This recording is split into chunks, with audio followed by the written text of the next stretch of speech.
Merci à vous, chers confrères. J'ai le plaisir de vous rapporter les résultats intermédiaires de la cohorte ANRS Bulle Delta qui analyse l'efficacité et la tolérance du traitement par bulévirtide dans la vraie vie. Le virus de l'hépatite delta pose un problème mondial de santé publique avec une prévalence estimée dans le monde entre 10 et 20 millions de personnes. Elle représente la forme la plus sévère d'hépatite chronique, ce qui s'explique par une progression très rapide vers la cirrhose et le carcinome hépatocellulaire. Il a déjà été montré qu'il existait une association entre la diminution et ou l'indétectabilité de la charge virale et l'amélioration du pronostic clinique. Les analogues nucléosidiques ou nucléotidiques dont on se sert dans le traitement de l'hépatite chronique B n'ont pas d'efficacité sur la réplication du virus de l'hépatite delta. Quant à l'interféron pegylé, les résultats des nombreuses études dont on dispose montrent une indétectabilité 24 semaines après l'arrêt des traitements de l'ordre de 20 à 30%, et il a clairement été démontré qu'il existait des rechutes parfois très tardives chez plus de 50% de ces patients. Parmi les molécules efficaces dans le traitement de l'hépatite delta, les polymères d'acide nucléique et les inhibiteurs de la prénylation font aujourd'hui l'objet d'autorisation d'accès compassionnel. Le bulévirtide, quant à lui, est un inhibiteur d'entrée du virus dans la cellule qui agit en se liant sur un récepteur qui s'appelle le NTCP, qui habituellement contrôle le transport des acides biliaires. Ce traitement, dans les études déjà présentées, publiées, montre une diminution dose dépendante de l'ARN du delta dans ces études. Le bulévirtide a été initialement prescrit en France à partir de septembre 2019 parce que l'on appelait à l'époque une ATU de cohorte. Il a bénéficié d'une mise sur le marché conditionnelle en septembre 2020 qui n'est aujourd'hui plus conditionnelle depuis le 28 août dernier. Donc l'AMM est définitive. Le but de cette cohorte observationnelle, ANRS-MIE, nationale, multicentrique, est d'analyser l'efficacité et la tolérance du traitement par bulévirtide dans la vraie vie chez les patients ayant une hépatite delta et qui ont été traités à partir de septembre 2019. La réponse virologique est définie par une diminution de l'ARN du virus de l'hépatite delta d'au moins 2 logs par rapport aux valeurs de base en unité internationale et ou d'indétectabilité. La réponse biochimique est définie par la normalisation des alates et la réponse combinée et l'association des deux réponses précédentes. Dans cette étude ont été relevés aussi les événements indésirables, sévères ou non, l'augmentation de la concentration des acides biliaires attendus avec les traitements par bulévirtide et les arrêts de traitement. Au total, 180 patients sont inclus dans la cohorte Bulle Delta, dont 115 pour lesquels il y a les données disponibles initiales et à la semaine 24 et qui ont pu être inclus dans cette analyse. On distinguera le groupe de patients traités sans interféron, ils sont 65, et le groupe de patients traités par interféron, ils sont 50. La population totale est donc de 115 patients, l'âge moyen de 41,9 ans. 70% d'entre eux sont des hommes, originaires d'Afrique subsaharienne, d'Asie, puis d'Europe en majorité. 13,2% d'entre eux étaient co-infectés, 55,7% avaient une cirrhose. C'est des hépatopathies compensées. L'ADN du virus de l'hépatite B à l'inclusion était indétectable chez 66,7% des patients. L'antigène HBS à l'inclusion était à 14 204. 80,9% des patients étaient déjà traités par analogue au moment de l'inclusion et la durée du traitement par bulévirtide était en moyenne de 17,9 mois. Nous observons en vert la réponse virologique, donc la réponse virologique à la semaine 24 dans cette cohorte de 115 patients est de 58%. Donc 58% d'entre eux ont diminué leur charge virale d'au moins 2 logs par rapport aux valeurs de base. La normalisation des transaminases concerne 46%. La réponse combinée 24% et presque un patient sur 5, un ARN du virus de l'hépatite delta indétectable à la semaine 24. On a distingué les réponses dans le groupe de patients traités par interféron, ici en hachuré, et les patients traités sans interféron.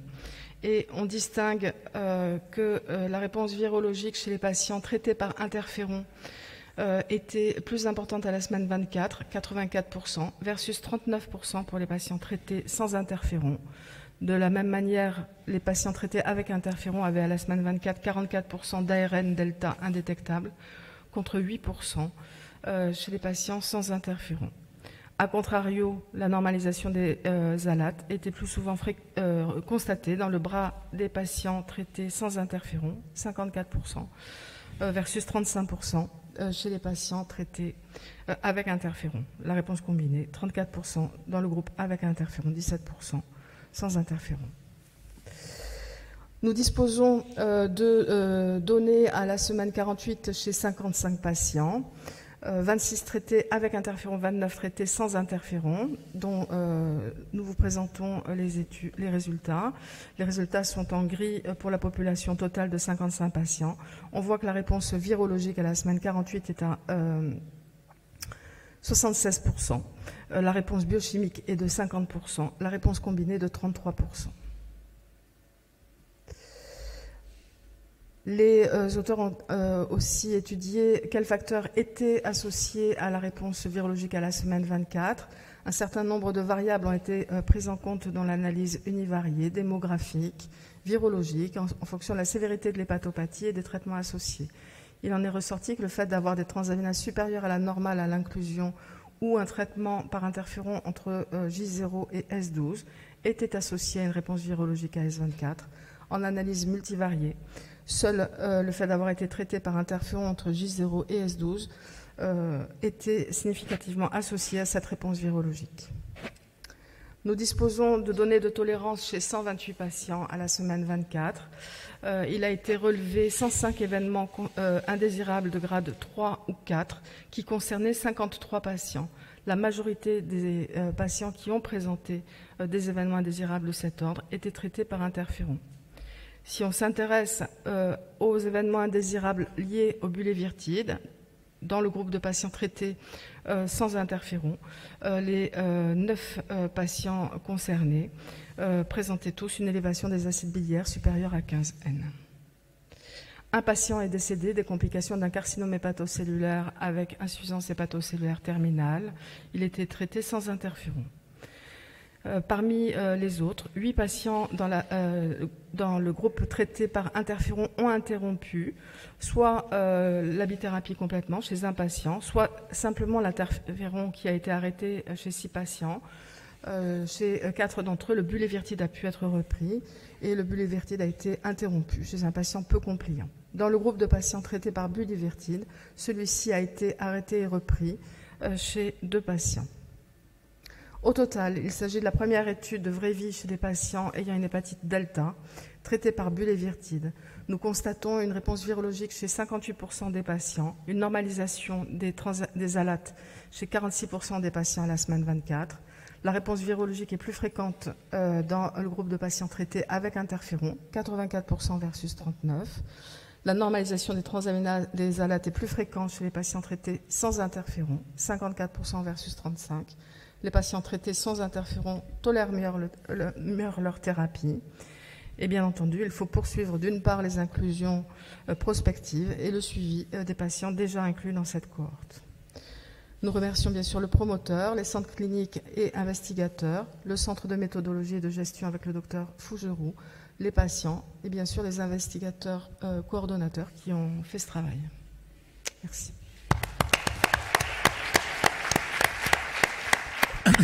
Merci. Cette communication est ouverte aux questions.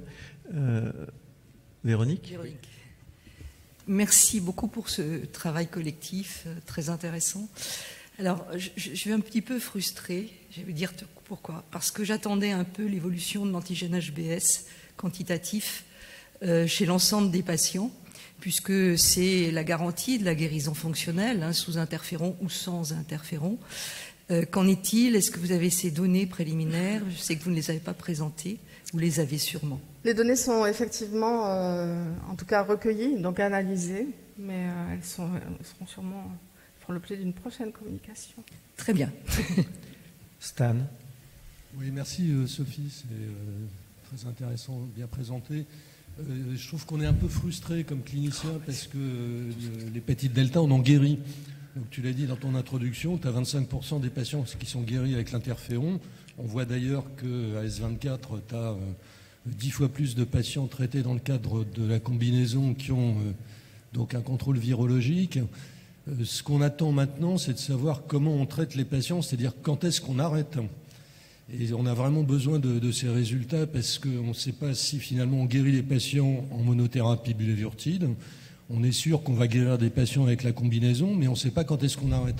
Et je pense qu'il faut vraiment générer ces informations et pas définitivement continuer le traitement sans vraiment savoir ce qu'on fait. On a des patients qui gardent des charges virales détectables. Il faut aussi qu'on ait des réponses éventuellement avec les traitements alternatifs.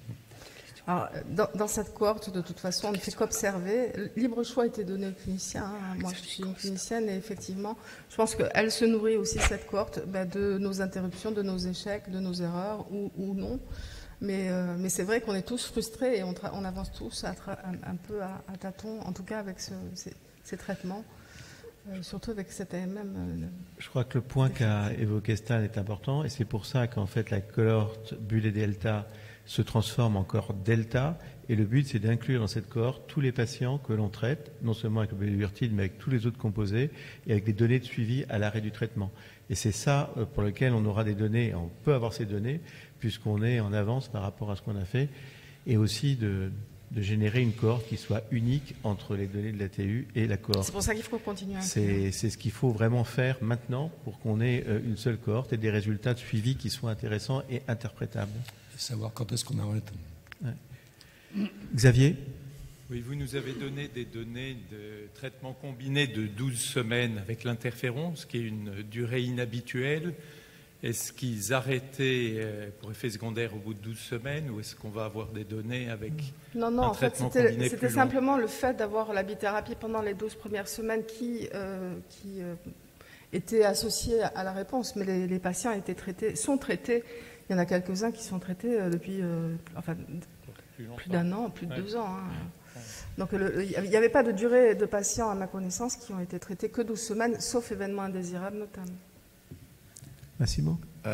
Marc a déjà répondu à Stanislas Paul avec la perspective de l'étude ANRS Bulle Delta et de l'expérience française, mais il faut savoir qu'il y aura les données de traitement plus long en monothérapie bulévirtide avec l'étude MIR 301 qui sont en train d'être recueillis parce qu'on n'est pas encore arrivé à le bon temps. Et on a des exemples de traitements très longs montrés par les groupes italiens, par Pietro Lampertico. Il y a même en 3 ans avec une patient Milan, si on se rappelle le VIH, et le patient Berlin qui a été guéri avec une guérison fonctionnelle, perte d'HBS et suppression complète de la réplication virale des 2 virus après 3 ans de traitement en monothérapie avec bulévirtide.